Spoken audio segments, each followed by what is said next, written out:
हाँ,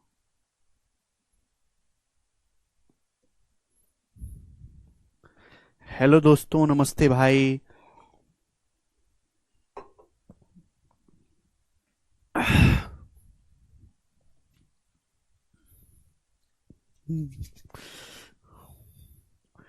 good evening. कैसे हैं मेरे दोस्तों आप लोग? गुड इवनिंग भाई, कैसा महसूस कर रहे हैं?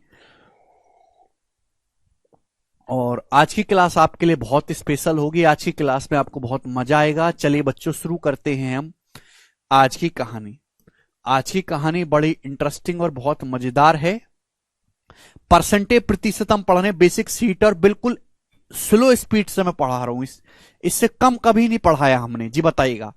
संख्या बी संख्या ए से 17.5% कम है, जबकि संख्या सी संख्या बी से 22.5% ज्यादा है। संख्या सी का मान 8085 है, तो आपसे ए का मान पूछा है। देखिएगा, आपके पास तीन संख्याएं मेरे दोस्तों, ए बी और सी। ये सवाल तभी सॉल्व होते हैं जब रेशियो पता चले। संख्या बी संख्या ए से, इसका बेस है संख्या ए, या संख्या सी जो है वो संख्या बी से 22.5% ज्यादा है। तो जैसे सवाल बोले वैसे वैसे कर देते हैं। संख्या बी जो है वो ए से 17.5% कम है। 17.5% की फ्रैक्शन वैल्यू क्या होती है भाई साहब? 2.5% होता है 1/40। अब ये 17.5 क्या है? 2.5% का कितने गुना है? 7 गुना। ये 25 सत्ते 175, तो 7/40 नहीं हो गया? आपको सोचना चाहिए खुद ही कि ये 17.5 2.5 का मल्टीपल है, तो 2.5 का मल्टीपल देखो 7/40। बोलो, 2.5 का 7 गुना 17.5 होता है, 7/40। संख्या भी संख्या ए से 7/40 कम है, यानी कि संख्या ए अगर 40 है तो संख्या बी 7 कम है 33। ए से बी का रेशियो आ गया जो पहली लाइन में दिया है। अब संख्या सी जो है संख्या बी से 22.5% ज्यादा है। अब इस 22.5% की फ्रैक्शन वैल्यू क्या है? 22.5% की खुद मुझे जवाब दो भाई। 2.5% होता है 1/40। ये 2.5% का 9 गुना है। 2.5 की 9 में गुणा करेंगे 22.5 आएगा, तो 9/40 इसकी फ्रैक्शन वैल्यू होगी। 2.5%, 2.5%, 1/40। 2.5% का मेरे प्यारे भाई ये 9 गुना है। 2.5 की 9 में गुणा करेंगे 22.5 आएगा, 9/40। अब संख्या सी जो वो बी से 22.5% ज्यादा है, 9/40। संख्या सी संख्या बी से, यानी कि बी का मान अगर 40 है मेरे दोस्तों, तो सी कितना है? 9 ज्यादा है 49। ये आ गया मेरे दोस्तों।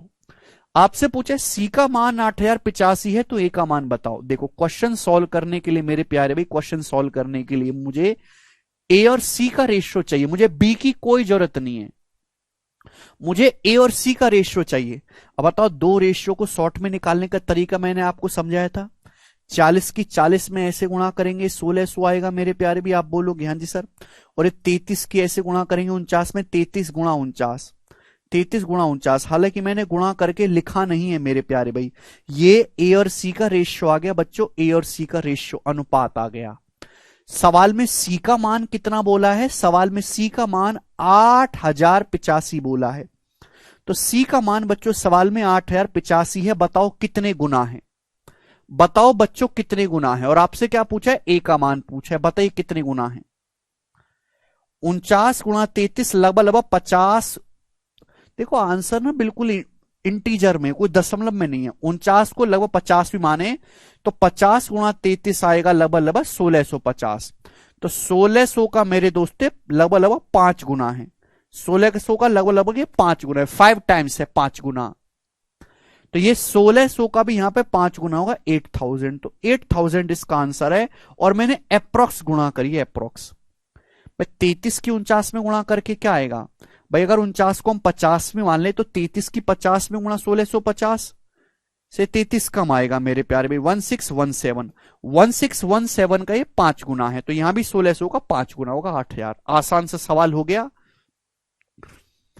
ठीक है जी, ये बताइएगा। सवाल नंबर है आपके सामने यहां पर 67। करो बच्चों, रिपीट करने का टाइम नहीं है। जितना मैं आपको क्लासरूम में करवा रहा हूं, जो आपके नोट्स में लिखा हुआ वही सफिशिएंट है। उसके अलावा आपको कुछ भी पढ़ने की जरूरत नहीं है। क्लास में ही पूरा गणित तैयार हो जाएगा, अलग से कोई मेहनत की जरूरत नहीं है। उसके अलावा प्रैक्टिस आपको प्रीवियस ईयर की ना भी करो, केवल सीट भी सॉल्व कर लो काफी है। कितनी बार बताऊं, मैं ऐसा पढ़ा रहा हूं कि जो मैंने पढ़ा दिया वही सब कुछ है, उसके अलावा कुछ नहीं करना। डेली मैं यूट्यूब पे एक मॉक टेस्ट भी सॉल्व करवाता हूं 10 बजे, उसको किया करो आके लाइव। मेहनत करो शिवम, उतारने का वंश साथ साथ उतारा करो, साथ साथ समझा करो, साथ साथ लिखा करो, साथ साथ आगे बढ़ा करो। ए बी से 20% कम है, सी डी से 30% ज्यादा है, डी ए से 25% कम है। तो इनमें से कौन सा कथन सत्य है? आपको बी और सी में रिलेशन निकालना है, बी और सी में। तो भाई 4 संख्याएं आपके सामने दी हैं, ए बी सी डी, ये 4 संख्याएं। सवाल में डाटा बहुत आसान है, 100 मान के करेंगे। ए बी से 20% कम है, बी से। ए बी से 20% कम है, इसका मतलब ये हुआ बी से। अगर बी का मान 100 है तो ए का मान 80 है। ये आ गया मेरे दोस्तों। अगर बी का मान 100 है तो ए का मान 80 है, 100 से 20 कम 80 है। तो ये ए बी का एक तरीके से रेशियो आएगा। अगर मैं इसके बाद सीधे दूसरी लाइन का इस्तेमाल करने लगता हूं तो ए बी का रेशियो अलग बन जाएगा, सी डी का रेशियो अलग बन जाएगा, दिक्कत होगी। तो इस लाइन को स्किप करो। भाई मुझे यहां पे डी का रिश्ता ए के साथ दिख रहा है, इसलिए मैं इस लाइन का इस्तेमाल कैसे जल्दी पहले करूंगा। भाई बी का मान 100 है तो ए का मान 80 है, पहली लाइन में दिया हुआ है। अब यह भी दिया हुआ है कि डी ए से 25% कम है, डी जो है ए से 25% कम है। अगर ए का मान 80 है तो 80 का 25% कितना होता है? 80 का 25% यानी कि 1/4 होता है 20। तो 80 से 20 कम है यानी कि 60। तो डी का मान जो वो 60 है। सवाल के अकॉर्डिंग यही बोला गया कि डी जो है वो ए से 25% कम है। अगर ए का मान 80 है तो डी का मान जो यहां से 60 आ गया। क्लियर बात सब पता चली? अब हम इस लाइन पे आएंगे मेरे दोस्तों, अब इस लाइन पे आएंगे कि सी डी से 30% ज्यादा है, सी डी से 30% ज्यादा है, डी से। अब डी का मान है 60, 60 से 30% ज्यादा है। 60 का 30% होता क्या है? जब मैं आपसे कहता हूं 60 का 30% निकालो तो आपको समझना चाहिए कि परसेंटेज से 2 जीरो कट जाती हैं, 18। 60 से 18 ज्यादा यानी कि 78। तो सी का जो मान है वो 78 है। जल्दी जल्दी किया करो। ये आ गया रेशियो। अब ये चारों संख्याएं आपस में कनेक्टेड है, चारों का रेशियो आ गया। पूछा है बी और सी में रिलेशन, तो मुझे इस पे ध्यान देना है, बी और सी में ये ध्यान देना है मुझे केवल। क्लियर? आप बोलोगे हाँ जी सर। भाई बी का मान अगर 100 है तो सी का मान 78 है। 100 से 78 कैसे आएगा? 100 की अगर 0.78 में गुणा करेंगे मेरे प्यारे भाई आएगा। 100 की 0.78 में गुणा करेंगे 78 आएगा। यानी कि सी जो है वो क्या है? बी का 0.78 गुना है। दशमलव की थोड़ा नॉलेज रखो, बी ऑप्शन आंसर है। बी से सी का रेशियो 100/78 होना चाहिए, जो बी ऑप्शन में दिखाई दे रहा है। सी कैसे आएगा? जब बी में 0.78 से गुणा करेंगे, 100 में 0.78 से गुणा करेंगे 78, यानी कि सी बराबर जो है वो बी का 0.78 है। आगे चलते हैं। कितना आसान सवाल। एक और क्वेश्चन आपके सामने ऐसा ही है, 68 नंबर। करो जल्दी। पिंकी कह रही है सर फ्रैक्शन से नहीं कर सकते। पिंकी कर सकते हैं, लेकिन जब सवाल में डाटा बहुत आसान हो तो हम क्यों फ्रैक्शन में कन्वर्ट करके मेहनत करें? जब इतनी इजी परसेंटेज है तो क्यों मेहनत करें? A is 20% more than B, B is 25% more than C, C 60% less than D, D is 20% more than ई।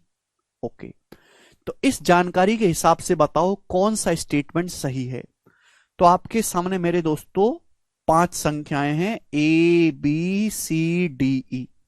अगर आप यहां पे फ्रैक्शन में कन्वर्ट करने लगे तो हर संख्या को फ्रैक्शन में कन्वर्ट करो, हर परसेंटेज को, फिर सबका अलग अलग रेशियो बनाओ, सबको मर्ज करो, दिक्कत होगी। इसलिए जब आसान डाटा है तो 100 मान के करना ही बेस्ट होता है।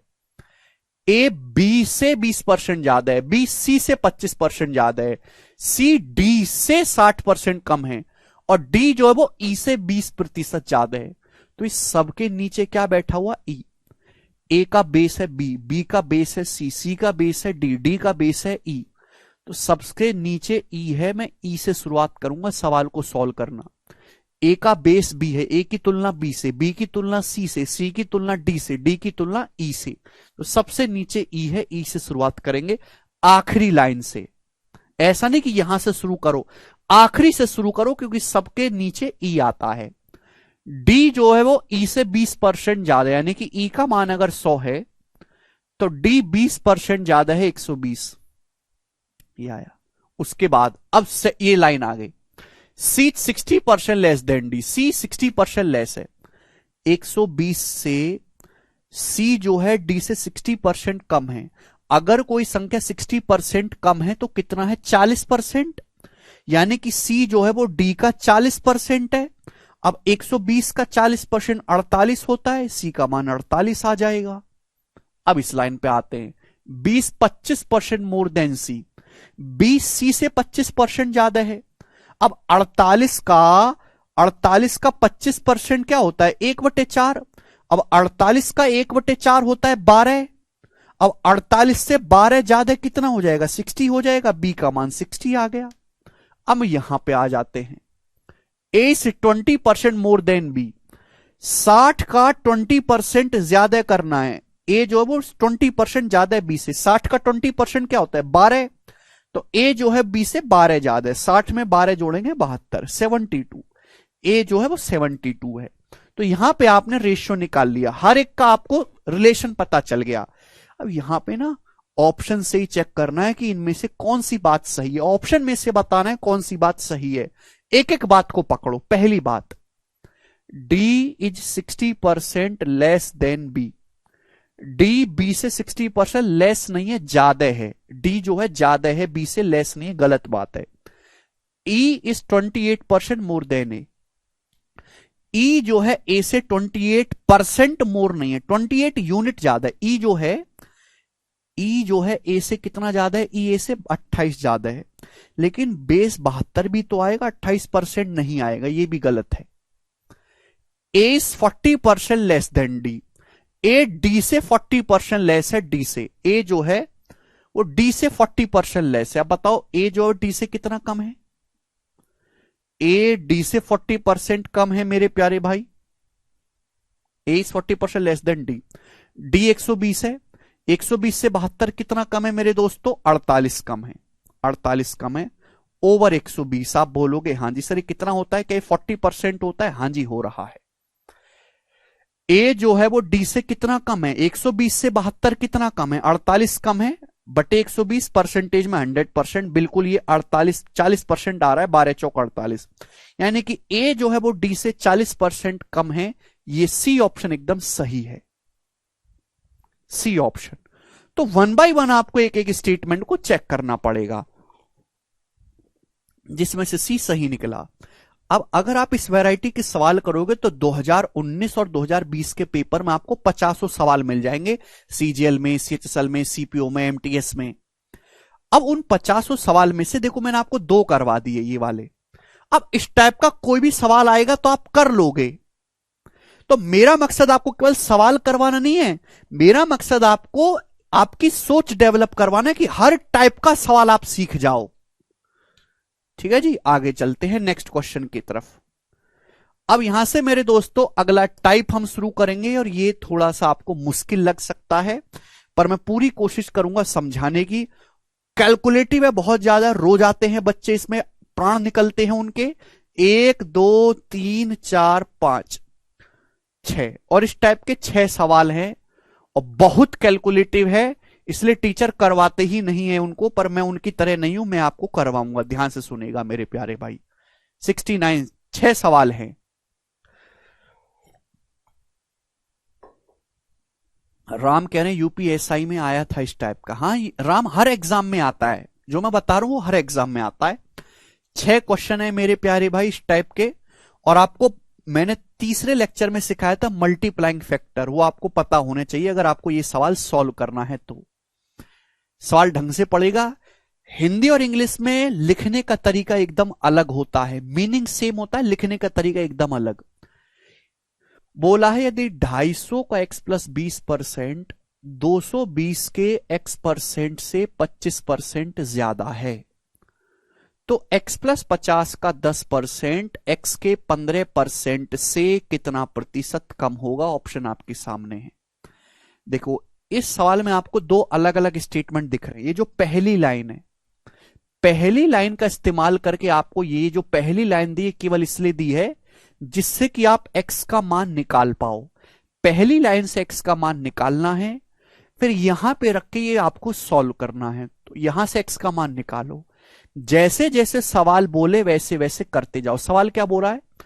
250 का x प्लस 20%। 250 का मतलब गुणा 250 के x प्लस 20% की जो वैल्यू है, 250 के x प्लस 20% की जो वैल्यू है वो किसके बराबर है? 220 के x% से।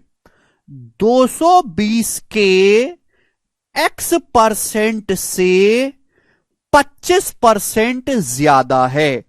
25% की फ्रैक्शन वैल्यू होती है 1/4। अगर 1/4 ज्यादा है तो मल्टीप्लाइंग फैक्टर आएगा 1 प्लस 1/4। 1 प्लस 1/4 यानी कि 5/4 गुना है, इसका 5/4 गुना है। अगर 25% ज्यादा है, 250 का x प्लस 20%, 220 के x% से 25% ज्यादा है। अगर कोई संख्या 25% ज्यादा है यानी कि वो 125% है, और 125% की फ्रैक्शन वैल्यू 5/4 होती है। आप बोलोगे हां जी सर। क्या ये आपको पहली लाइन समझ में आई?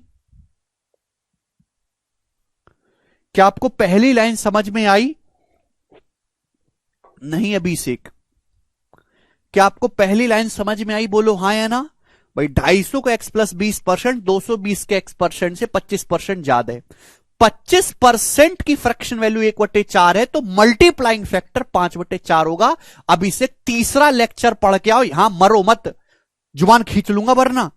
समझ में आया? सड़ी सी शक्ल लेके आ जाते हैं पढ़ने के नाम पे। अबे जब पढ़ नहीं सकते घर पे जाके तो क्यों यहां मुंह फुका रहे हो अपना? ऐसे बाल को कोई जरूरत नहीं है, चूल्हे में जाओ तुम। या अब आपको सॉल्व करना है, केवल परसेंटेज से परसेंटेज चला जाएगा। अभी ये 5 2 50 हो गया, 50 से 250 5 बार चला जाएगा, 5 बार, 5 बार। ठीक है जी। अब 2 से आप काट भी सकते हो। 22 देखो 2 से 11 बार चला जाएगा, और ये 4 2 बार, ये 2 बार हम उधर ले आते हैं, 2 बार हम इधर ले आते हैं, मल्टीप्लाई हो जाएंगे ना, क्रॉस मल्टीप्लाई। 2 पंजे 10। अब देखो 10 की अंदर गुणा करेंगे 10x, या 11 की x में गुणा 11x, तो 11x और 10x का डिफरेंस x आएगा। x बराबर आएगा 10 की 20 में गुणा करो 200, x का मान 200 आ गया। तीसरा लेक्चर पढ़ के आओ, तीसरा लेक्चर। यहां मरो मत बिल्कुल भी, पढ़ते लिखते हैं नहीं और आ जाते मुंह उठा के। ये आपसे अब पूछा क्या है? बोला है x प्लस 50 का 10% x के 15% से कितने प्रतिशत कम होगा। x का मान सॉल्व करके मैंने 200 निकाला, तो x प्लस 50 का 10% x के 15% से, इससे तुलना करनी है। तुलना करनी है x के 15% से, बेस है। x का मान 200 आया है, 200, x का मान है 200, तो 200 का 15% क्या होता है? 200 का 15% होता है 30। 30 से कितना कम है? x प्लस 50 का 10%, x है 200, 200 प्लस 50 हो जाएगा 250, तो 250 का 10% होता है, 250 का 10% होता है 25। तो सवाल बेस को मैं हमेशा इधर लिखता हूं। 30 से 25 कितना कम है बताइएगा? 30 से 25 कितना कम है, यही तो पूछा है परसेंटेज में। 5 कम है 5/30। 30 से 25 कितना कम है? 5 कम है बटे 30। 5/30 मतलब 1/6 कम है, और 1/6 की परसेंटेज वैल्यू होती है 16 सही 2/3%।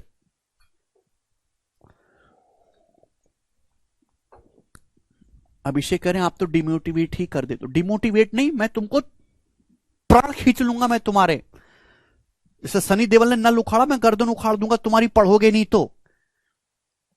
जब घर से पढ़ के नहीं आते और यहां मुंह फुका रहे हो, पुचकारने वाला मास्टर मत समझना, इज्जत उतार लूंगा, खाल खींच लूंगा गर्म चिमटों से। पढ़ोगे नहीं तो, पढ़ो तो टिको, वरना भाड़ में जाओ। अगला करेंगे।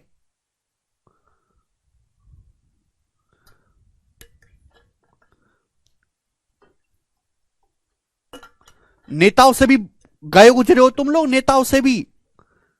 कम से कम नेताओं का ईमान होता है कि 10, 20, 50, 100 रुपए पे नहीं डोलता। तुम्हारा ईमान ये है कि आपकी नौकरी नहीं है, घर वाले राह देख रहे हो, उसके बाद भी पढ़ने को तैयार नहीं हो, उनसे गए गुजरे हो।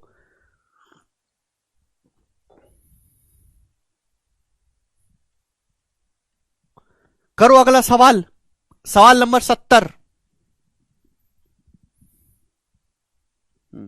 जी करिए, बुद्धि खोल देगा सवाल।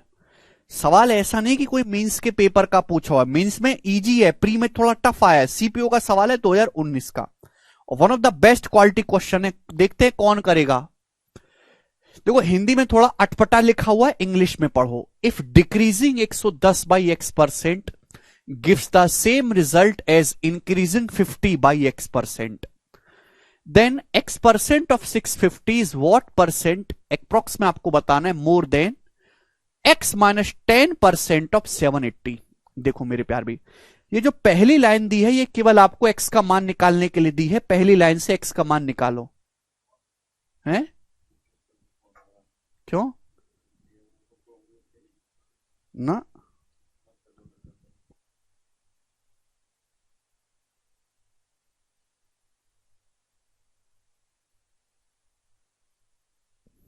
करो।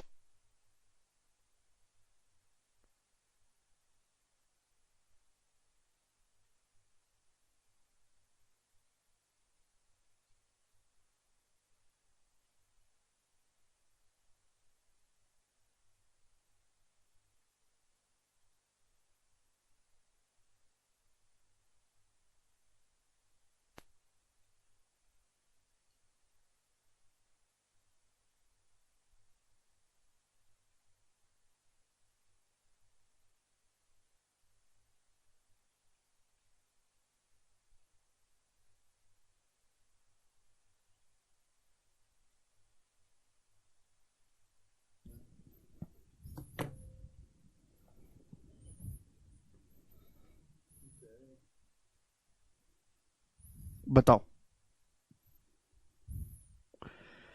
देखिए भाई, सवाल में पहली लाइन में बोला है कि 110 को x% घटाने पर उतना ही रिजल्ट आता है जितना 50 को x% बढ़ाने से आता है। अब मैंने आपको बताया कि अगर आप किसी संख्या को x% घटाओगे तो मल्टीप्लाइंग फैक्टर जो आएगा वो 1 माइनस x% होगा, 1 माइनस x%। ये बात समझ रहे हैं आप? बताओ मैंने आपको सिखाया है कि नहीं? अगर x% बढ़ाओगे तो मल्टीप्लाइंग फैक्टर होगा 1 प्लस x%, पढ़ के आइएगा। अब आपके पास कोई संख्या है 110, 110 को x% घटाओगे तो संख्या क्या रह जाएगी? मल्टीप्लाइंग फैक्टर 1 माइनस x%, ये आएगा मेरे प्यारे भाई। ठीक है जी, बोलो। ये सेम रिजल्ट है जब आप 50 को x% बढ़ाते हो, तो 50 इंटू 1 प्लस x%। आप बोलोगे हां जी सर बिल्कुल सही, कोई प्रॉब्लम नहीं है। समझ में आया? जैसे एग्जांपल के लिए दोबारा समझा देता हूं, अगर आप किसी संख्या को 25% बढ़ाओगे तो मल्टीप्लाइंग जो फैक्टर आएगा वो क्या आएगा? हर संख्या अपने आप में एक तो है ही, आप 25% बढ़ाए, 25% का मतलब होता है 1/4। चाहे 25% लिखो चाहे 1/4 लिखो, एक ही बात है। यानी कि वो संख्या खुद का 5/4 गुना हो जाएगी। 1 प्लस 1/4, 5/4 गुना। तो देखो ये इक्वल होना चाहिए, पढ़ा नहीं है तो भैया कुछ नहीं हो सकता। तीसरा लेक्चर पढ़ के आओ। 0 से 0 कट गया, 11 कम 11, 5 एकम 5, 11 5 का डिफरेंस आ गया 6। अब मैं लिख नहीं सकता हर स्टेप को, अंदर गुणा होती है फिर पक्षांतर होता है, वो दिमाग में करा करो। 11 कम 11, 5 एकम 5, 11 और 5 का डिफरेंस 6। 11 की यहां गुणा होगी तो माइनस का 11x आएगा, 5 की गुणा होगी 5x आएगा। डिफरेंस लेंगे, -11 और 5 का डिफरेंस 16, 16x% आएगा। जो नहीं समझ सकते इस बात को वो पहले गुणा करके लिख ले छोटे बालक की तरह। तो x% का मान आया जी 6/16, 16 इधर आ जाएगा, 6/16 आ गया 3/8। तो x% की जो फ्रैक्शन वैल्यू है 3/8, x% की फ्रैक्शन वैल्यू आएगी। समझ में आया? डाटा थोड़ा अच्छा है ये, समझ में आया? तो आपको मल्टीप्लाइंग फैक्टर पता होना चाहिए। तो यहां से x% की जो फ्रैक्शन वैल्यू आएगी वो 3/8 आएगी। बोलो यस और नो, कुछ तो बोलो। ठीक है, टिपिकल डाटा है ये। सर कैसे मालूम चलेगा कि मल्टीपल फैक्टर है? भाई मालूम ऐसे चलेगा कि यहां जब भी हम किसी संख्या को बढ़ाते हैं या घटाते हैं तो मल्टीप्लाइंग फैक्टर से ही तो गुणा होती है। तो x% का मान 3/8 आ गया, x% का मान 3/8। लेकिन आपसे x% की वैल्यू नहीं पूछी है, x% की फ्रैक्शन वैल्यू 3/8 आई। अगर मैं आपसे पूछूं कि x का मान क्या है, मैं अगर आपसे यह पूछने लगूं कि x का मान क्या है, जवाब दो जरा, x का मान क्या आएगा? भाई मैं आपसे यह कहूं कि x% एग्जाम्पल के लिए 1/5 है, तो x की वैल्यू क्या होगी? तो आप ये नहीं कहोगे सर x का मान 20 होगा। 20% की वैल्यू 1/5 होते, 20% की वैल्यू 1/5। अगर x% 3/8 आया है तो x का मान 37.5 है। अगर x का मान आपको निकालना हो तो 37.5% की फ्रैक्शन वैल्यू 3/8 होती है, 37.5%। तो x की वैल्यू 37.5 है और 37.5% की फ्रैक्शन वैल्यू 3/8 आया है। तो ये आया मेरे दोस्तों। तो पहली जो लाइन है यहां से हमने x का मान निकाला। अब दूसरी लाइन में हमारा सवाल है, दूसरी लाइन में बोला है 650 का x% 780 के x-10% से कितना परसेंट ज्यादा है। क्लियर है? दूसरी लाइन में सवाल है, यहां तक तो हमने केवल x का मान निकाला, इसको भूल जाओ। 650 का x% 780 के x-10% से कितना ज्यादा है। तो बेस क्या है? बेस है 780 का x-10%, ये बेस है 780 का x-10%। अब एक बात मुझे बताओ, ये x-10% का मतलब क्या है? अगर परसेंटेज में आप देखोगे तो इसका मतलब है x% -10%, यही तो है। परसेंटेज तो ब्रैकेट के बाहर है ना, तो x% -10%। मैंने x% निकाला है 3/8, 10% का मतलब होता है 1/10। तो 8 और 10 का एलसीएम हो गया जी 40, 40 हो गया। तो 8 पंजे 40, 5 तिया 15, 10 चौक 40, यानी कि 11/40 हो गया। तो x-10% की जो फ्रैक्शन वैल्यू है वो 11/40 आ गई। जो बालक ऐसे नहीं समझ सकते वो ऐसे समझो। x% का मान 3/8 है तो x का मान कितना होगा? 37.5 होगा, क्योंकि 12.5% होता है 1/8 और 37.5% होता है 3/8। 37.5% होगा 3/8, तो x की वैल्यू जो 37.5 है। अगर x 37.5 है, 37.5 में से 10 घटाओगे, 37.5 में से 10 घटाओगे तो 27.5% आएगा। और 27.5% की फ्रैक्शन वैल्यू क्या होती है भाई साहब? 27.5 2.5 का मल्टीपल है, 2.5% होता है 1/40। 2.5% का कितने गुना है? 11। 25 से कम 25, 25 से कम 25, 2.5% का 11 गुना है, यानी कि 11/40। ये दूसरा तरीका है। समझ में आया? आप बोलोगे हां जी सर आएगा, बिल्कुल समझ में आया है। ठीक है जी। तो 780 का 27.5%, 11/40, ये बेस आ गया। इससे कितना कम है? 650 का x%, 650 का x%। और x% कितना है मेरे प्यारे में? 3/8। 650 का x% 3/8 आप बोलोगे जी सर, और आप क्या ले लो? इनका रेशियो। जब भी आपको परसेंटेज निकालना हो तो आप हमेशा रेशियो ले लिया करो, रेशियो से कैलकुलेशन कम हो जाती है भाई। यहां बेस वैल्यू को हम हमेशा लेफ्ट साइड में लिखेंगे। 780 का x-10% ही हो गया। इससे कितना कम है? 650 का मतलब गुणा x%, x% का मतलब 3/8 है, रेशियो ले लो। आप जानते 13 छिंग 78, 13 पंजे 65, आप बोलोगे हां जी सर। और ये 8 पंजे 40 मेरे प्यारे भाई, ये 3 से 6 2 बार कट जाएगा। मैंने आपको क्या सिखाया? कैंची गुणा हो जाती है, तो 5 की गुणा इधर हो जाएगी, तो 11 दूनी 22 रेशियो 25 आ गया मेरे दोस्तों, 22 रेशियो 25 ये आ गया। आप बोलोगे हां जी सर आया है। तो मेरे प्यारे भाई यही तो पता लगाना, रेशियो लेने से देखो कितनी कैलकुलेशन कम होगी। पहले कितनी कैलकुलेशन थी कि 22 से 25 कितना ज्यादा है, तो 3 ज्यादा है, 3/22। आप बोलोगे हां जी सर बिल्कुल सही, 3/22। 3/22 ज्यादा है, इसकी आपको परसेंटेज में वैल्यू निकालनी। 22 से 25 कितना ज्यादा है? 3 ज्यादा है, /22। अरे भाई 37.5 में से 10 घटाओगे 27.5 ही तो आएगा यार, क्यों नहीं समझते।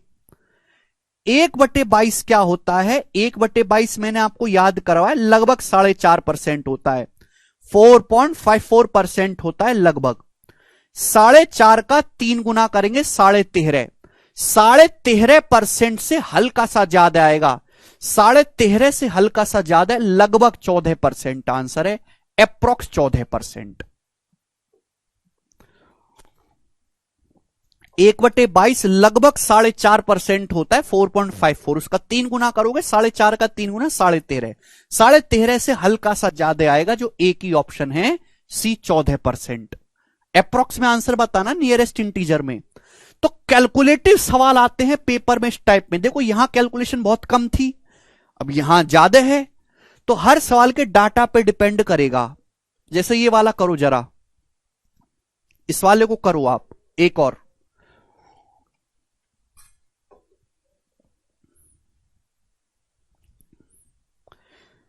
जैसे जैसे सवाल बोले वैसे वैसे करना है। एक स्टेटमेंट से आप एक्स का मान निकालोगे, दूसरे स्टेटमेंट से आप कैलकुलेशन करोगे।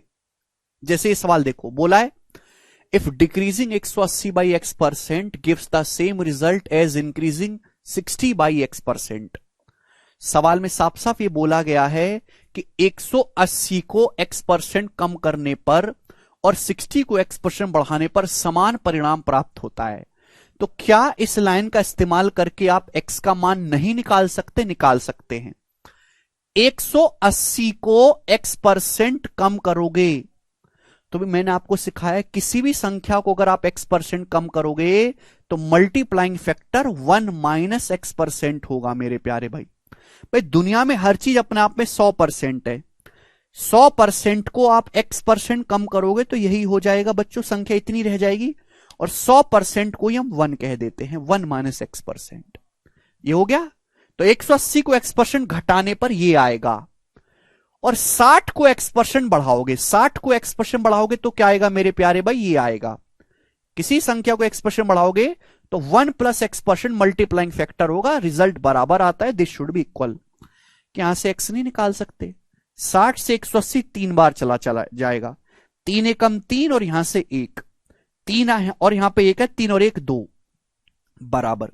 भैया माइनस का 3x और ये x, ये माइनस का 3x है, ये x है, माइनस 3x उधर जाएगा तो 4x हो जाएगा, 4x%। तो बच्चों यहां से x% का मान आ गया 2/4 यानी कि 1/2। x% का मान यहां से 1/2 आ गया, 1/2। तो x% की फ्रैक्शन वैल्यू 1/2 आ गई। समझ में आया भाई साहब?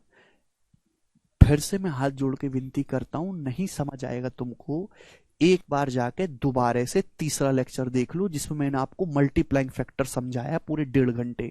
किसी भी परसेंटेज को जब हम बढ़ाते हैं और घटाते हैं तो क्या होता है।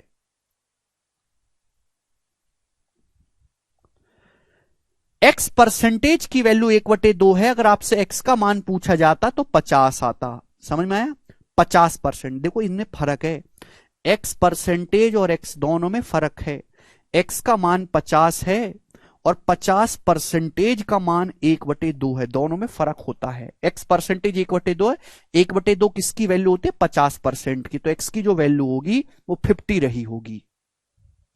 समझ में? कल पे प्रैक्टिस करके। अब यहां तक तो हमने x का मान निकाला जो बहुत ही इजीली है, मात्र एक स्टेप में निकल गया, एक स्टेप में। लेकिन सवाल इसके आगे है। सवाल क्या है? सवाल यह है 410 का x%, 410 का x% 210 के x प्लस 20% से बेस है, 210 के x प्लस 20% से कितना ज्यादा होगा? तो 210 का x प्लस 20% क्या होगा? x का मान 50 है, x का मान 50 है, 50 में 20 जोड़ूंगा 70%, 210 के 70% से कितना ज्यादा है? क्या? 410 का 50%, 410 का 50% कितना ज्यादा है? यह आपको निकालना है मेरे प्यारे भाई। जवाब दो, 210 के 70% से कितना ज्यादा है? 410 का 50%। देखिए परसेंटेज तो कट ही जाएगा ना, ये 2 जीरो भी कट जाएगा मेरे प्यारे भाई। रेशियो ले लिया करो, 21 सत्ते 147 रेशियो 41 पंजे 205, ये आ गया रेशियो। जो भी आपसे चीज पूछी गई है उसका रेशियो ले लिया करो कि परसेंटेज और रेशियो अलग चीज नहीं है।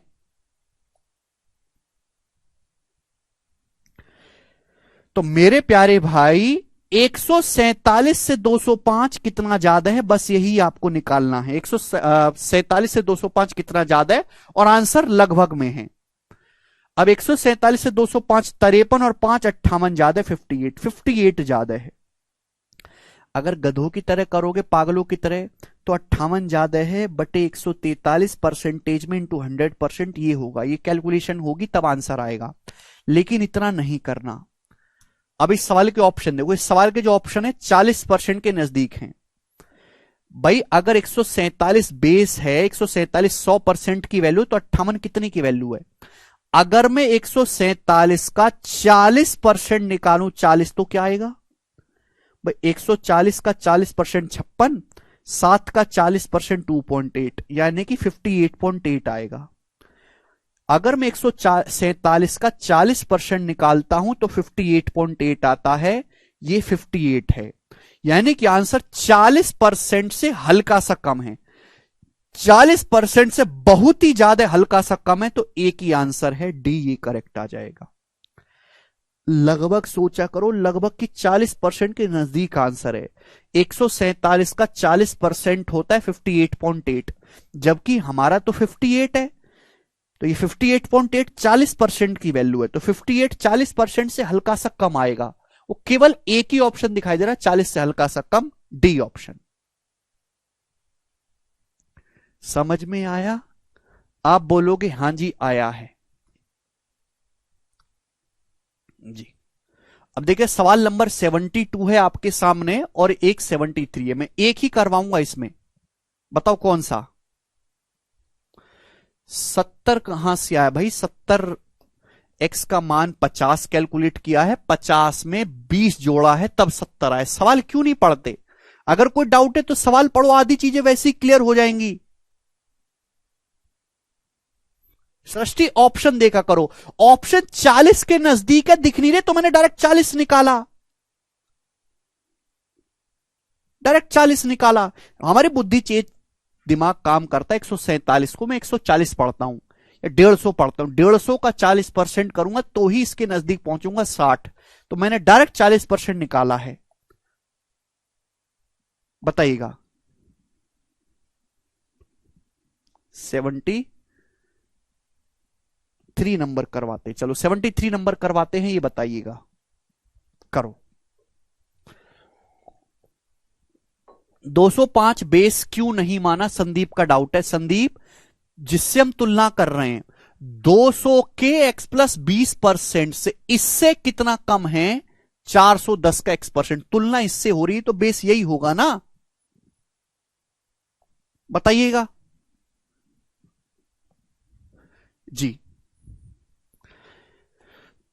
टाइप सेम ही है, हल्का सा चेंज है इसमें लैंग्वेज में, जैसे सवाल बोले वैसे वैसे करते जाना है।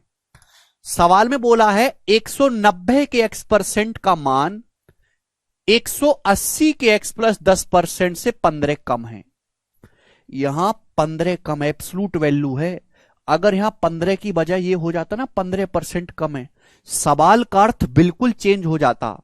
15 कम होना और 15% कम होने में जमीन आसमान का फर्क है। 15 मतलब घटा के 15 आएगा, 15% मतलब वैल्यू को 15% कम करने के बाद आएगा। दोनों में जमीन आसमान का फर्क है, इसलिए सवाल पिछले वाले सवाल से थोड़ा सा अलग बनता है। बोला है 190 के x% का मान, लिख लो जरा जो बोले।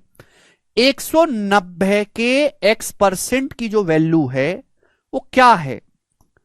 190 के x% की जो वैल्यू है वो 180 के x प्लस 10% से, 180 के x प्लस 10% से, 180 के x प्लस 10% से 15 कम है। 15 होने का मतलब इन दोनों का जो अंतर है वो 15 है।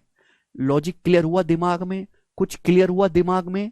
मैं आपसे कहूं मेरा जो मान है वो आपसे 15 कम है, तो आपका और मेरा अंतर 15 होगा। समझ में आया? बोलो, कोई प्रॉब्लम? बोलिए। सवाल में ये कम है, 190 के एक्स परसेंट का मान इससे कम है, यानी कि 180 का एक्स प्लस 10% ज्यादा है, उसमें से 190 का एक्स परसेंट घटाएंगे तो 15 आएगा। अब मुझे यहां से सॉल्व करना है। अब देखो, जब अंदर गुणा होगी तो यहां 180 का एक्स परसेंट आएगा, यहां 190 का एक्स परसेंट आएगा। सोचो, 180 का एक्स परसेंट एक माइनस 190 का एक्स परसेंट, तो बचा क्या?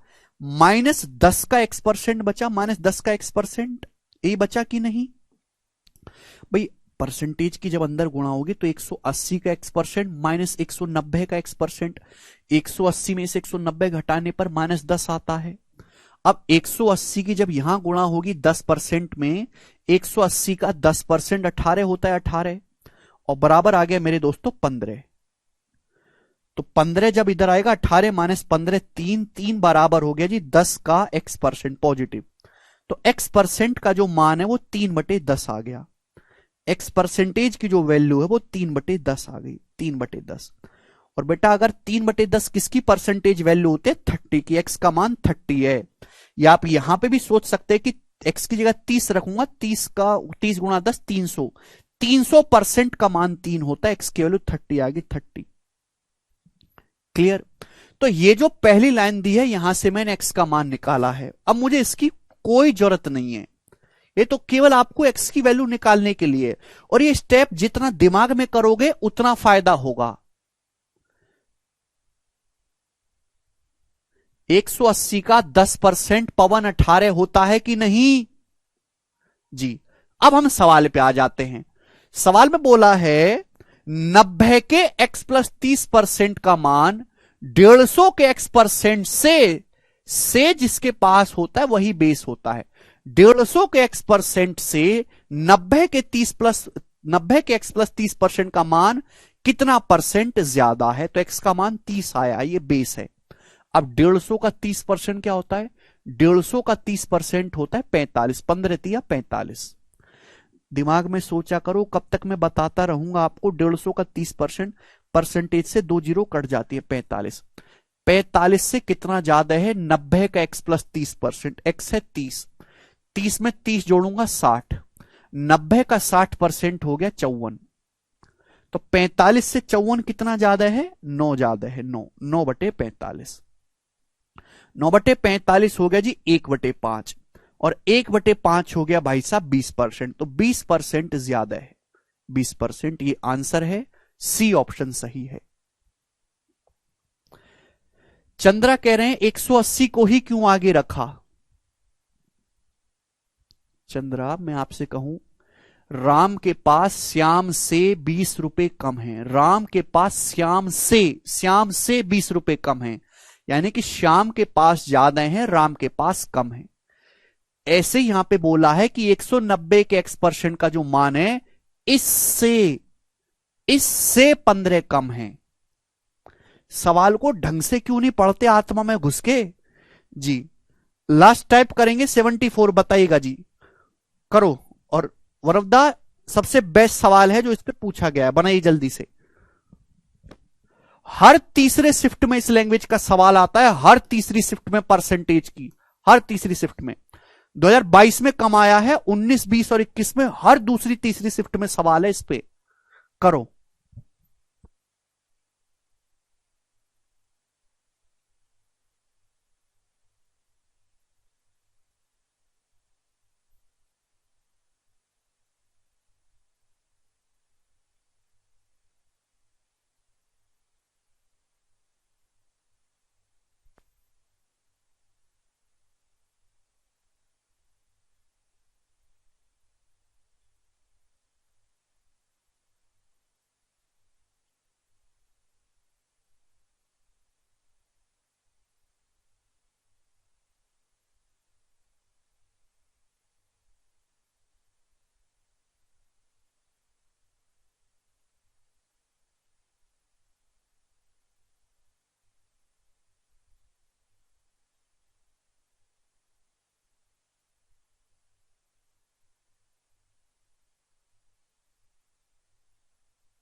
तुम लोग ना मुझे बहुत परेशान करते हो।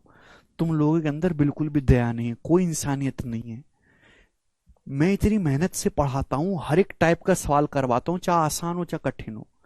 बाकी टीचर पहले ही जानते हैं कि भाई इसको बच्चा हैंडल ही नहीं कर सकता, वो इस टाइप को छोड़ देते हैं, अपने बैच में पढ़ाते ही नहीं।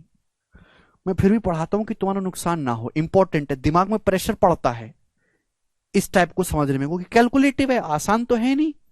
वो सवाल तो है नहीं कि ए की इनकम बी से 20% ज्यादा है, बताओ बी की कितना कम है, वो तो सब बच्चे कर लेंगे, इसको हर कोई नहीं कर पाएगा।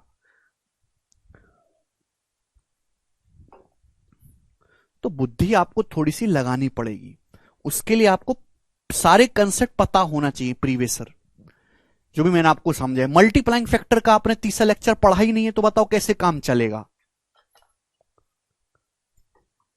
आप ये नहीं जानते कि 20% बढ़ाने पर क्या होगा, 30% घटाने पर क्या होगा, X% बढ़ाने पर क्या होगा, बढ़ाते कैसे हैं परसेंटेज से, घटाते कैसे हैं जी, ये मैक्सिमम लेवल है।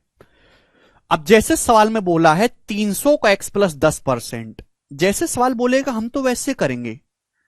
क्वेश्चन के अकॉर्डिंग ये बोला गया है कि 300 का x प्लस 10% जो है वो 250 के x% से 57.5% ज्यादा है। किसके बराबर है? ये 250 के x% से, हाँ हाँ, 57.5% ज्यादा है। 250 के x% से 57.5% ज्यादा है। अब इस 57.5% ज्यादा का मतलब क्या है?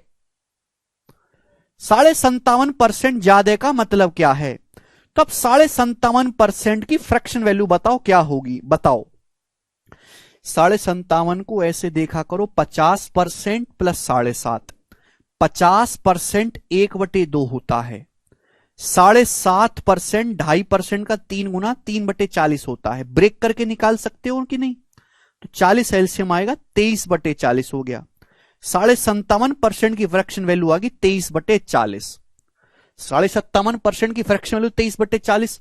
अगर कोई संख्या 57.5% ज्यादा है या 23/40 ज्यादा है, तो मल्टीप्लाइंग फैक्टर क्या आएगा? 1 प्लस 23/40, यानी कि इसका 63/40 गुना। आप बोलोगे हाँ जी सर, हम आपकी बात को समझ गए, टिपिकल परसेंटेज है, फ्रैक्शन में कन्वर्ट करके कर लिया। ठीक है जी, तो यहां तक की बात सभी को समझ में आ गई? आप बोलोगे हाँ जी सर, ये बात बहुत ही आसान थी, हमको तुरंत समझ में आ गई। अब इस लाइन से मेरे दोस्तों, ठीक है, इस लाइन से मेरे दोस्तों आपको एक्स का मान निकालना। देखो परसेंटेज तो कट ही जाएगा, ये 50 से चला जाएगा 5 बार, ये 50 से चला जाएगा 6 बार, और 5 से मेरे दोस्तों 40 चला जाएगा 8 बार। जितना कट सकता उतना काट लो।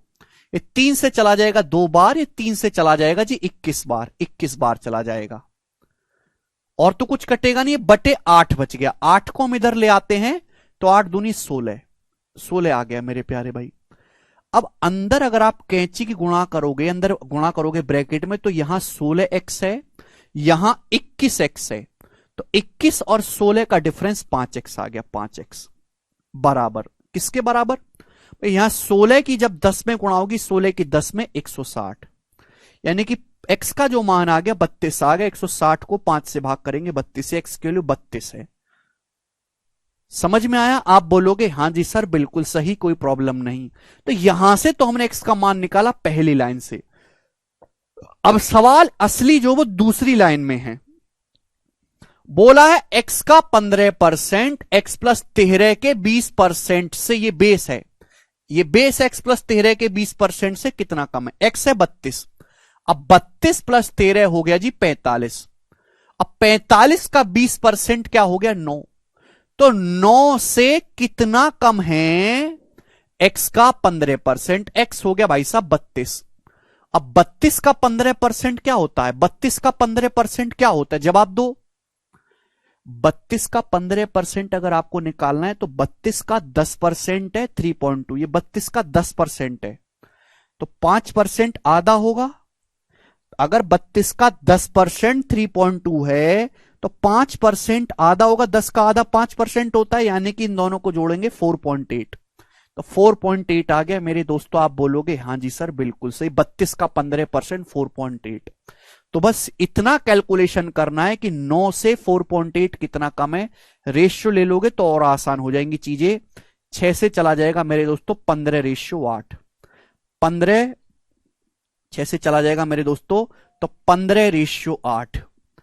15 से 8 कितना कम हुआ मेरे दोस्तों, 7 कम हुआ, 7/15। आप बोलोगे हाँ जी सर बिल्कुल सही, कोई प्रॉब्लम नहीं है। 1/15, 6 सही, 2/3% है। हम इसका 7 गुना करेंगे 7 टाइम्स तो कितना आएगा मेरे दोस्तों, यह आएगा 42, और 14/3 यानी कि 46 सही, 2/3% इस सवाल का आंसर था। ए ऑप्शन सही है। ठीक है जी।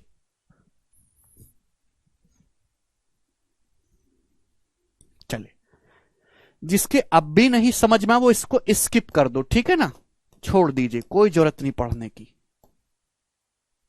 ठीक है, एक और सवाल है बच्चों, ये रह गया ना 72। चलो इसको मुझे आप करके बताई दो। आप मुझे हर एक बच्चे से सवाल का आंसर चाहिए मेरे सामने। रविंदर कह रहे हैं 32 सेकंड में हुआ है सर जी, ऑप्शन ए है। वेरी गुड रविंदर, रविंदर बिल्कुल सही कह रहा है, यह सवाल वाकई में 32 सेकंड में किया जा सकता है। मनविंदर उधर कैंची गुणा होगी थी 8 से। इस सवाल का आंसर आप मुझे करके बताई दो जल्दी से कमेंट में।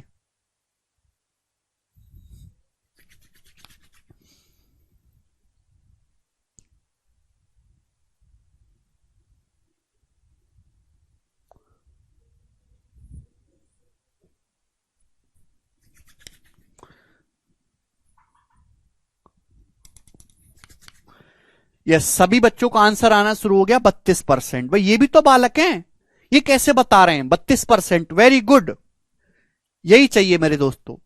आगे चलेंगे, अगला 75 नंबर भाई करेंगे। सवाल नंबर 75 आप लोगों के सामने, और ध्यान से समझिएगा मेरे दोस्तों।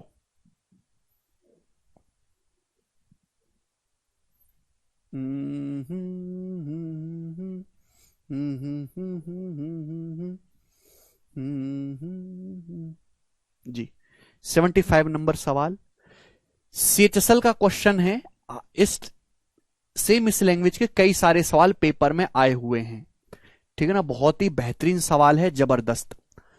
For a number greater than 1, कोई नंबर एक से बड़ा है, the difference between itself and its reciprocal, उस नंबर और उसके व्युत्क्रम का जो डिफरेंस है is 20% of the sum of itself and its reciprocal, वो उस नंबर और उसके रेसिप्रोकल की सम का 20% है। By how much percent nearest to an integer, answer approx में बताना है, is the square of number less than its cube. सवाल में पूछा है कि उस नंबर का स्क्वायर उसके क्यूब से कितना परसेंट कम है। तो सबसे पहले तो ये समझो कि रेसिप्रोकल क्या होता है, व्युत्क्रम क्या होता है। व्युत्क्रम का मतलब है उल्टा। जैसे कोई नंबर है 6, 6 का उल्टा 1/6 ही होता है व्युत्क्रम। समझ में आया, जिसको हम इनवर्स बोलते हैं, 6 इनवर्स। समझ में आ गया जी, आप बोलोगे हाँ जी सर समझ आया।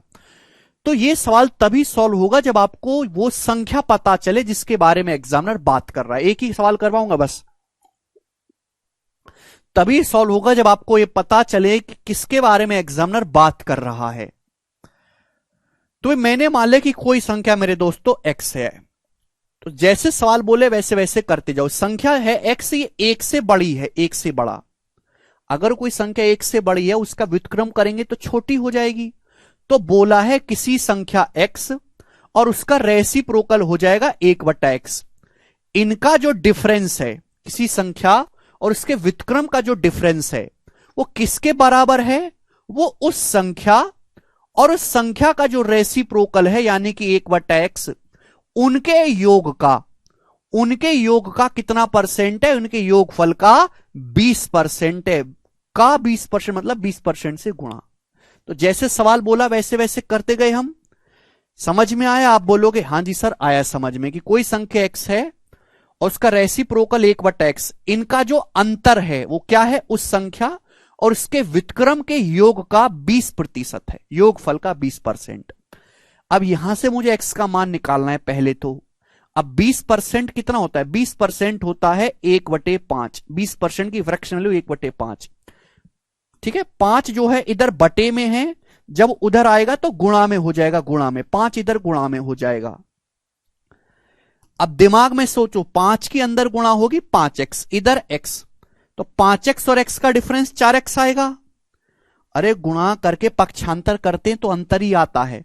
5 की जब यहां गुणा होगी -5/x, यहां 1/x है, ये माइनस का 5/x, ये 1/x जोड़ेगा तो 5 और 1 6/x हो जाएगा। जिनको नहीं समझ में आती वो छोटे बालक की तरह अंदर गुणा कर लो, लेकिन उनका सिलेक्शन कभी नहीं होगा जो इस स्टेप से डायरेक्ट यहां पे नहीं आ सकते। x की x में गुणा होगी तो x² आएगा। x² बराबर आ गया जी 4 नीचे 6/4, और 6/4 को 2 से जब हम काटते हैं तो 3/2, तो x² आया है 3/2। तो x की जो वैल्यू है वो अंडर रूट लेने पर आएगी √3/2। x का मान √3/2 है। तो इस सवाल में आपको x मान के निकालना ही पड़ेगा, क्योंकि इतना कॉमन सेंस नहीं आदमी कि डायरेक्ट वो संख्या सोच पाए। बढ़िया,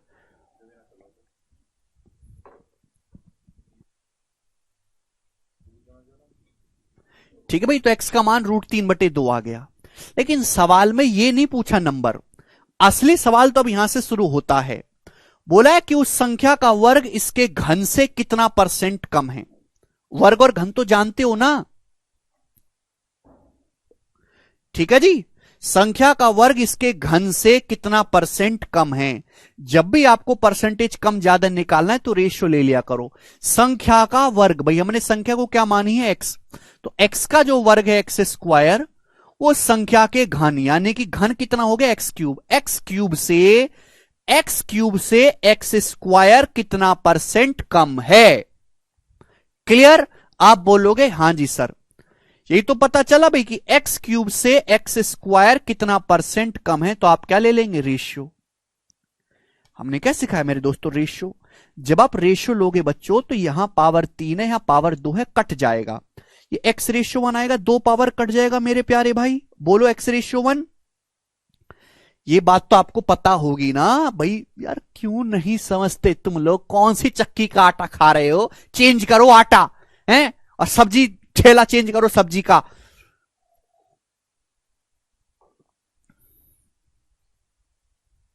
सबसे बेसिक है आशीष, ये 75वां सवाल चल रहा है, 75वां, और तुम्हारी आत्मा भी बेसिक पटकी पड़ी है तो डूब मरो कहीं जाके। संख्या का वर्ग इसके घन से कितना % कम है?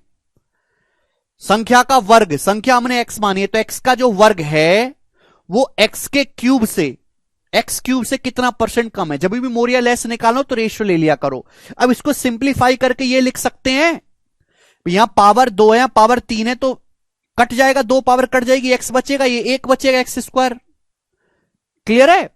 अब x का जो मान है वो √3/2 है मेरे प्यारे भाई, √3/2। x का मान क्या है? √3/2, यानी कि x ये कितना हो गया मेरे दोस्तों? ये √3/2 को आप ऐसे नहीं लिख सकते, √3/√2, √3 रेशियो √2। आप बोलोगे हां जी सर बिल्कुल सही, कोई भी इसमें परेशानी नहीं है भाई। दोनों पे रूट आ जाएगा, √3 पे भी, √2 पे भी। ये x⁻1 का मतलब होता है x/1। समझ में आया कि नहीं? आप बोलोगे हाँ सर, यानी कि √3/√2। बोलिए। तो बस सवाल में आपसे इतना पूछा गया है कि √3 से √2 कितना % कम है। यहां कैलकुलेशन मुश्किल हो जाती है मेरे प्यारे भी थोड़ी सी, बट एग्जामिनर बहुत समझदार है, उसने पता है कि बच्चे कैलकुलेशन नहीं कर पाएंगे, तो ऑप्शन बहुत दूर दूर दिए, बहुत दूर दूर। आपको पता होना चाहिए कि √3 का जो अप्रोक्स मान होता है वो 1.732 होता है, √3 का अप्रोक्स मान। √2 की जो अप्रोक्स वैल्यू होते हैं लगभग वो 1.414 होती है। इनको याद कर लो, दोनों को जरूरत पड़ती है।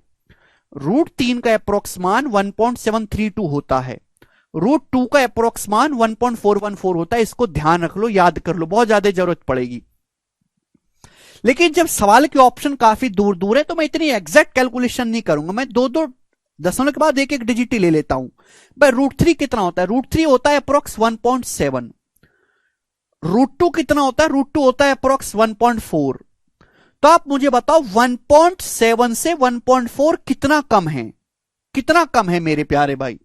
तो 0.3 कम है 1.7 से 1.4 ओवर 1.7। आप बोलोगे हाँ जी सर 3/17 और परसेंटेज में इंटू 100% आएगा। तो लगभग लगभग ये 17 एकम 17 और फिर 13 बचेगा, 17 8 136, लगभग 18% के नजदीक आ रहा है। ये आंसर है लगभग 18% के नजदीक, बी ऑप्शन। सुपिंदर कह रहे हैं स्क्वायर कर सकते हैं। नहीं बेटा सुपिंदर, ये रेशियो में स्क्वायर थोड़ा ना कर सकते हो। अब 5:3 लिखा हुआ है तो 5:3 का स्क्वायर 25:9 थोड़ा ना लिख सकते हो सुपिंदर, ऐसी गलती ना करें।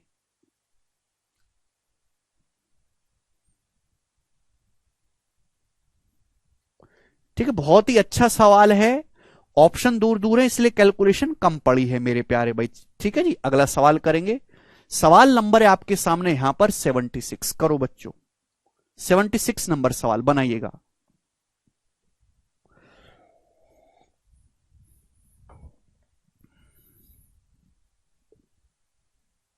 Very very important, very very important सवाल।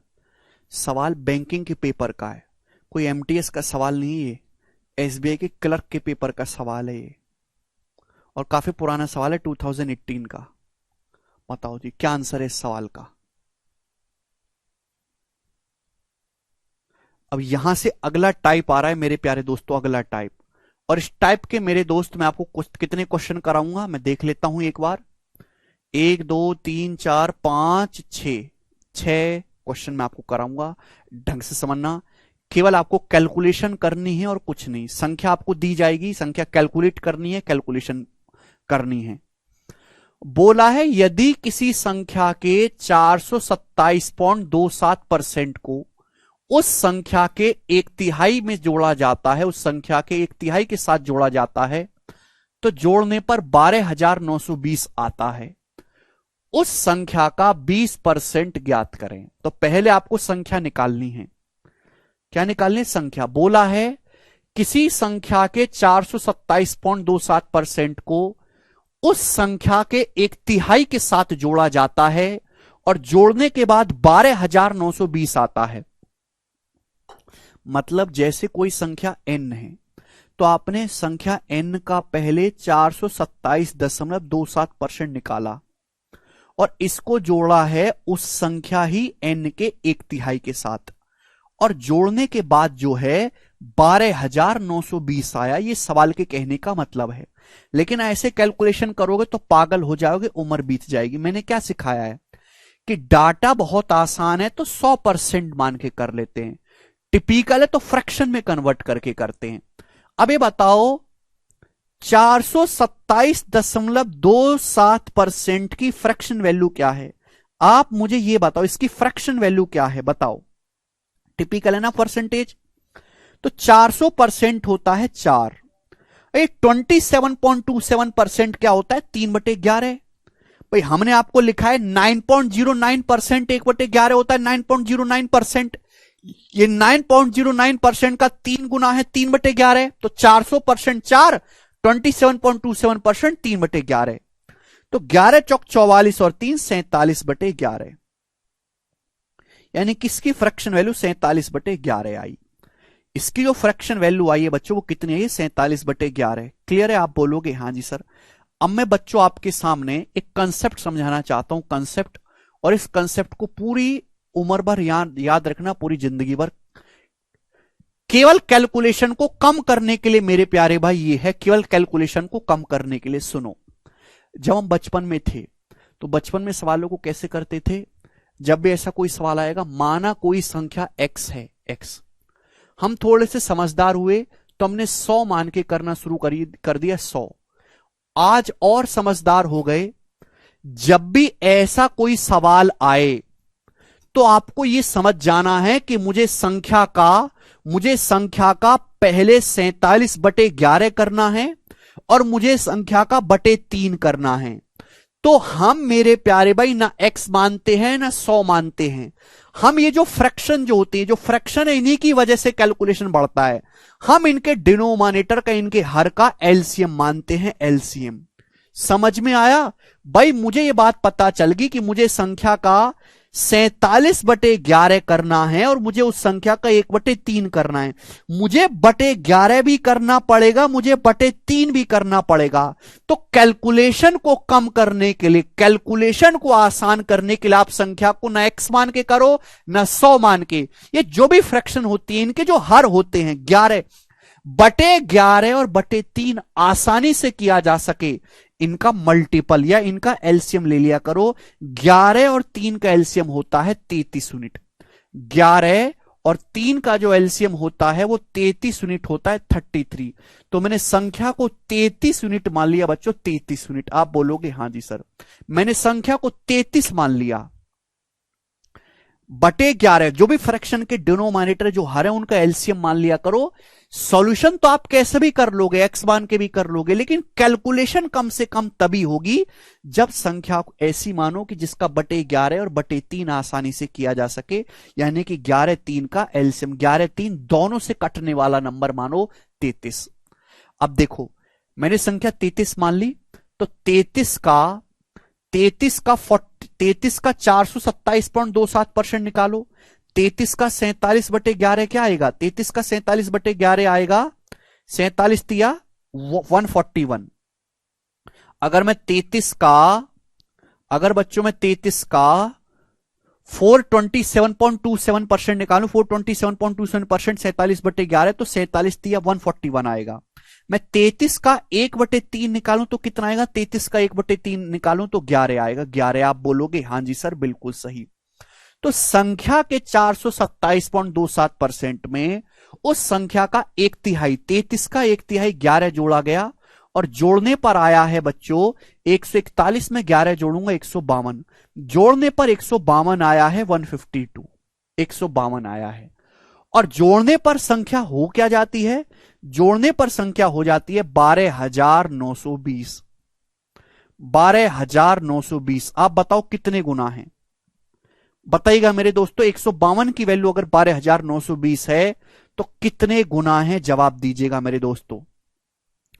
ये पूरा पूरा तो कट नहीं रहा 6 बार, तो भैया 19 से काट लेते दोनों तरफ। 19 अट्ठे 152 है भाई, 19 छिक्का 114, 15 19 अट्ठे 152। अब 8 से काटते 680 को, तो अट्टू मट्टू 64, और 4 8 पंजे 40, 85 गुना है मेरे दोस्तों। ये 85 गुना है। आप बोलोगे हां जी सर बिल्कुल सही, 85 टाइम्स है। अगर ये 85 गुना है मेरे दोस्त, 85 गुना, तो संख्या क्या होगी? संख्या भी 33 का 85 गुना होगी, 33 गुणा 85। अगर आपसे यह पूछा होता कि बताओ संख्या का मान क्या है, तो संख्या आ जाती 33 गुणा 85। लेकिन सवाल में संख्या नहीं पूछी है, आपसे पूछा है संख्या का 20% बताओ। तो इस 33 गुणा 85 का 20% पूछा है, संख्या का 20% यानी कि 1/5। तो 5 से 85 17 बार चला जाएगा, तो आएगा मेरे दोस्तों 510। 17 की 30 में गुणा 510 और 51, 561। 561 सवाल का आंसर था, जो कि पहला ऑप्शन एकदम सही बनता है। बताओ।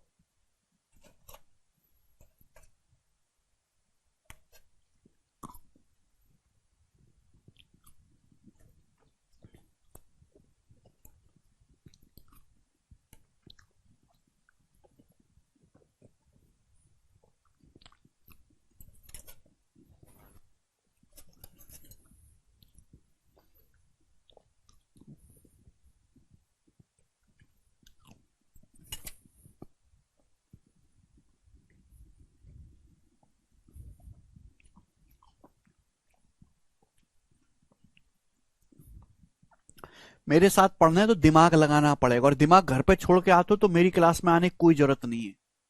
ठीक है जी, 77 को अभी स्किप करोगे, 77 को अभी स्किप करेंगे, आगे चलेंगे मेरे दोस्तों। इस सवाल को कैलकुलेट करके बताइएगा क्या आएगा उत्तर, जल्दी से बताओ सब।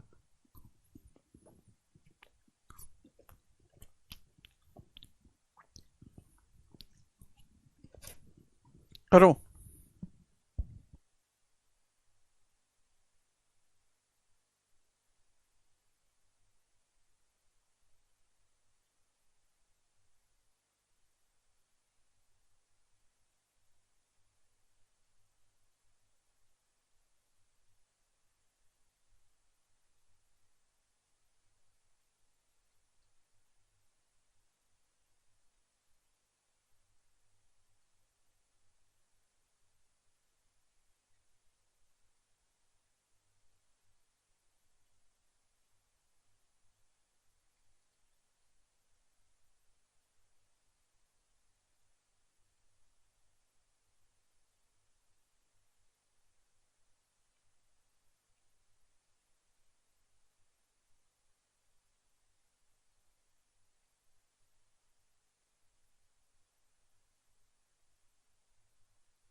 जी।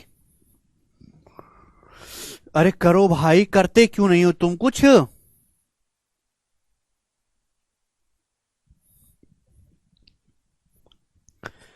ए की इनकम बी से 30% कम है, बी की इनकम सी से 137.5% ज्यादा है। यदि ए की इनकम बी से 28,500 कम है तो सी की इनकम बताइएगा। तीन बंदे हैं, ए बी और सी। जैसे सवाल बोले वैसे वैसे करते जाओ। बोला है ए की इनकम बी से 30% कम है, बी की इनकम सी से, तो भैया ए का बेस है बी का बेस है सी, तो सी से शुरुआत करेंगे। बी की इनकम सी से 137.5% ज्यादा है। 137.5% की फ्रैक्शन वैल्यू 1 प्लस 37.5% की फ्रैक्शन वैल्यू 3/8। 100% 1, 37.5% 3/8, यानी कि 11/8 हो गया। तो ये सवाल में ये बोला गया कि बी की इनकम सी से 11/8 ज्यादा है। इसका मतलब ये हुआ कि अगर सी की इनकम 8 है तो बी की 11 ज्यादा है 19। ये बी सी का रेशियो आ गया, बी और सी का। ठीक, आगे चलते हैं। उसके बाद ए की इनकम बी से 30% कम है, तो 30% की फ्रैक्शन वैल्यू 3/10 होती है। ए की इनकम बी से मेरे दोस्तों, ठीक है जी, ए की इनकम बी से 30% कम है, बी से, यानी कि बी की अगर 10 है तो ए की जो इनकम है मेरे दोस्तों 7 है। 7 आप बोलोगे हाँ जी सर बिल्कुल सही।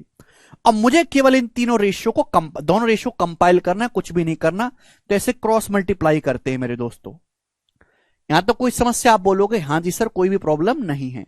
ठीक है, तो 19 सत्य आ जाएगा मेरे दोस्तों 133 रेशियो, ये 19 दुसाम हो जाएगा मेरे प्यारे भी 190 है, और 10 की 8 में गुणा होगी 80। एबीसी का मेरे दोस्तों रेशियो आ गया एबीसी की इनकम का। अब जैसे सवाल बोले वैसे वैसे करते जाओ।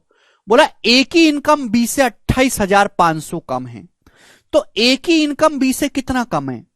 भाई ए की इनकम है 133, बी की है 190 यूनिट, तो ए की बी से कितना कम है? 190 में से 133 घटाओ 57 यूनिट कम है। 190 से 133 कितना कम है? 57 यूनिट कम है मेरे दोस्तों, 57।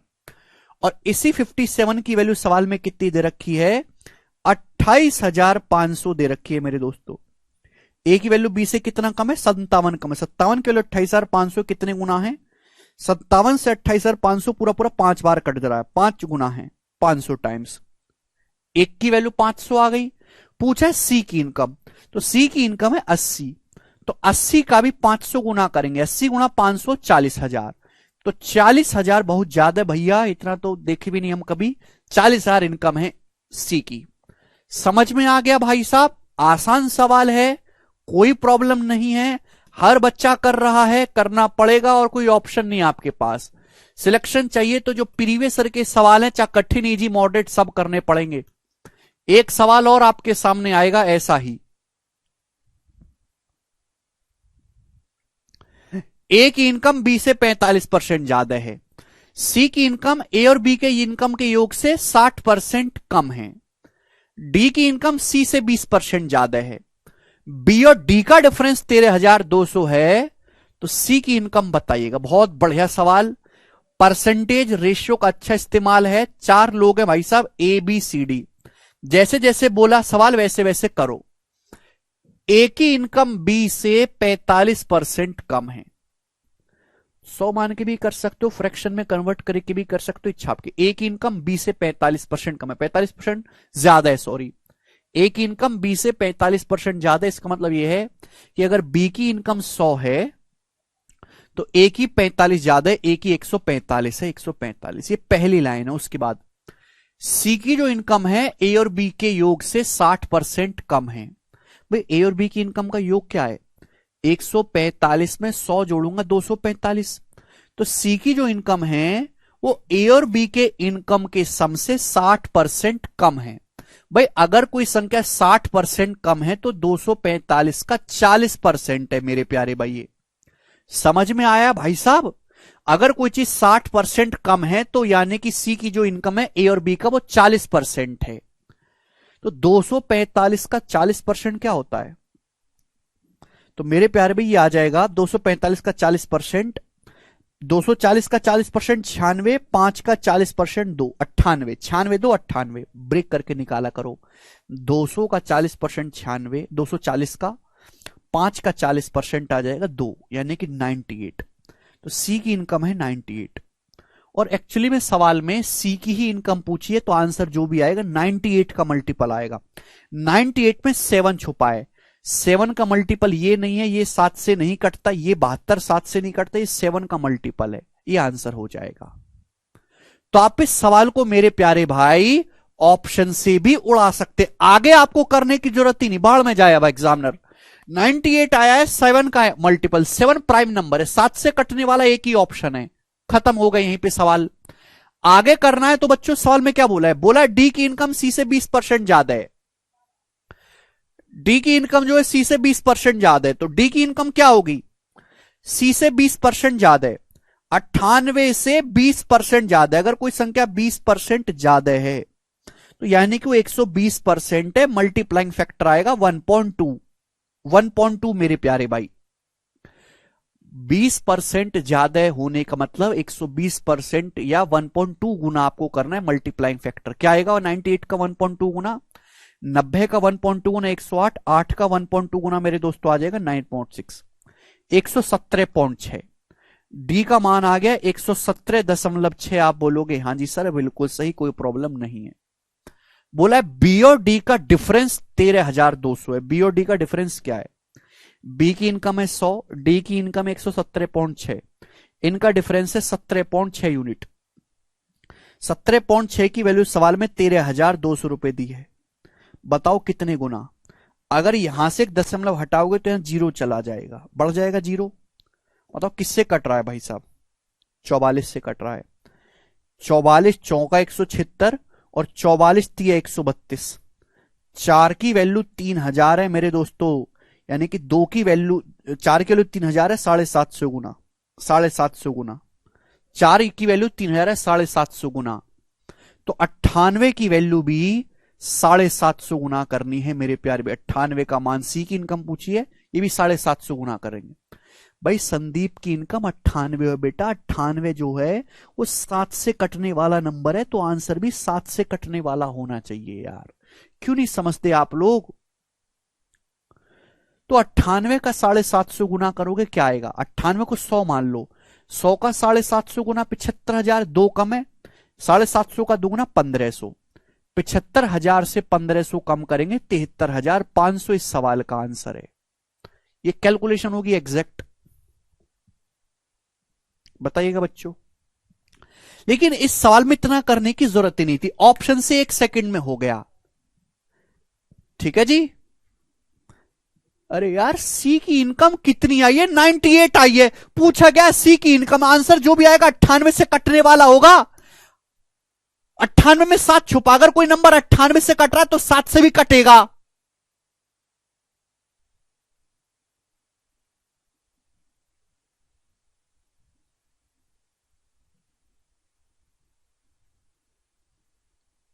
हद होती है।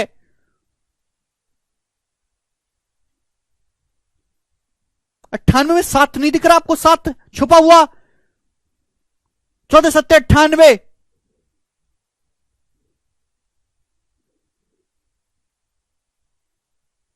दिमाग को घर पे छोड़ के मत आया करो, लेकर आया करो क्लास में।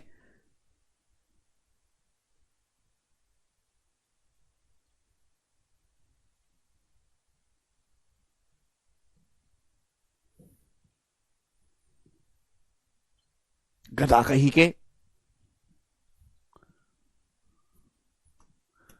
आगे चलते, बिल्कुल दुष्ट हो रहे खून पीने वाले राक्षस। अगला करेंगे 80, करो सवाल।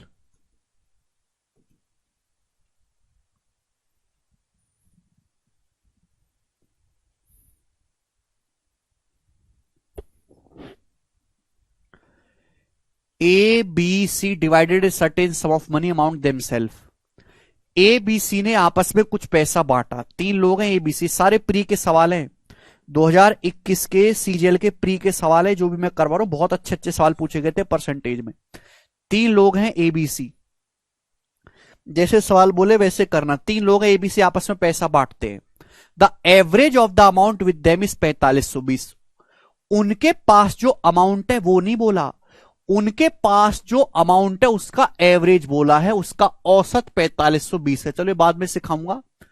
बोला ए का जो शेयर है वो बी से 10 सही 2/3% ज्यादा है और सी से 33 सही 1/3% कम है ए का शेयर।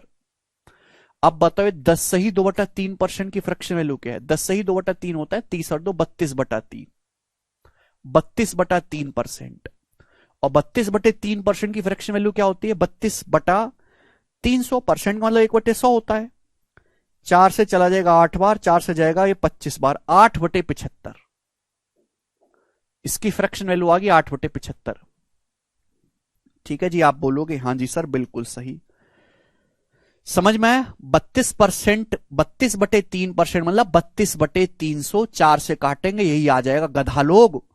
बोला ए की इनकम बी से 8/75 ज्यादा है, यानी कि share of A is 10:2/3% more than B.